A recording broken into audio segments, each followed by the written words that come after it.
నమస్తే. ఈరోజు ఉదయం నుంచి ఏ సోషల్ మీడియా ప్లాట్ఫామ్ చూసినా, ఏ టీవీ ఛానల్ చూసినా, ఏ వెబ్ పోర్టల్స్ చూసినా అల్లు అర్జున్ అరెస్ట్,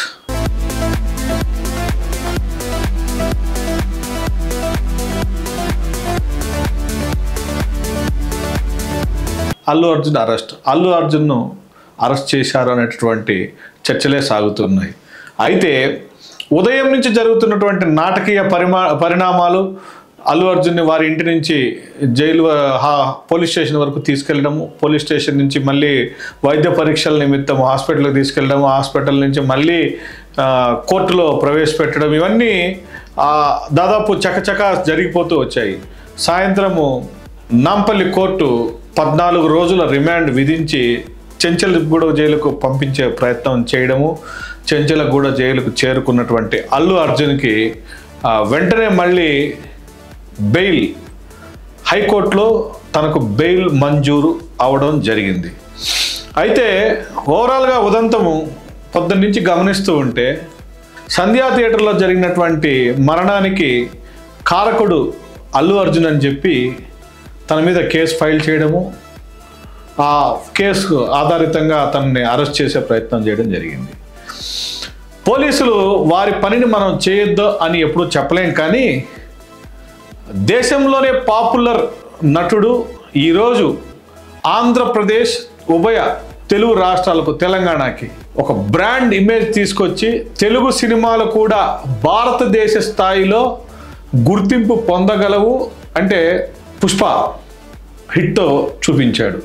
గతంలోనే మనకు రాజమౌళి బాహుబలితో అంతర్జాతీయ స్థాయిని తీసుకొస్తే మరొకసారి పుష్ప 2తో అల్లు అర్జున్ ఒక బ్లాక్ బస్టర్ హిట్ని ఇవ్వడం జరిగింది.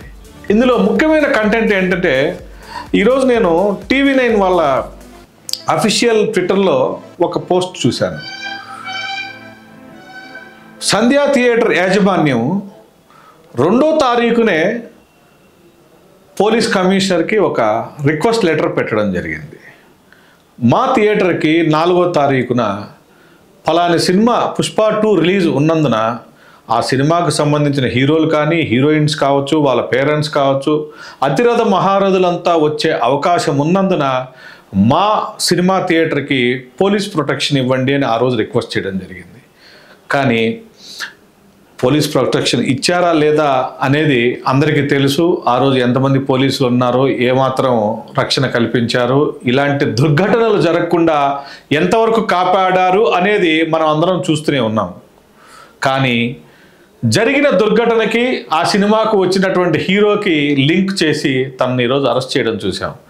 ఉదయం నుంచి ఎలాంటి వాదనలు ఉన్నాయంటే, పోలీసులు పర్మిషన్ ఇవ్వలేదని, లేదా పర్మిషన్ వీళ్ళు అడగలేదని, అల్లు అర్జునే సినిమా థియేటర్కి వస్తూ ఈ విధంగా మేము రాబోతున్నాము, పర్మిషన్ ఇవ్వండి అని ఇతను పర్సనల్గా రిక్వెస్ట్ చేయలేదని, ఇలా రకరకాల చర్చలు జరుగుతున్న తరుణంలో పోలీస్ కమిషనర్కి సంధ్యా థియేటర్ ఓనర్స్ వారు అభ్యర్థించినటువంటి ఆ లెటర్ బయటపడము, బయటపడిన తర్వాత కూడా తననే నిందితుడిగా చేసి జైల్లో అరెస్ట్ చేయడము, ఇవన్నీ చట్టం తన పని తాను చేసుకుపోతుందా, లేకపోతే ఎవరో ఒకరు చేయిస్తున్నారా అనేటటువంటి అనుమానాలు రాకపోలేదు.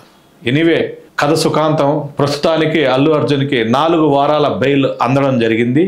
రాబో రోజుల్లో ఈ కేసు ఎన్ని మలుపులు తిరుగుతుందో, లేదా హైకోర్టు స్క్వాష్ చేసి కొట్టేస్తుందో వేచి చూడాల్సిన అంశం. Thank you.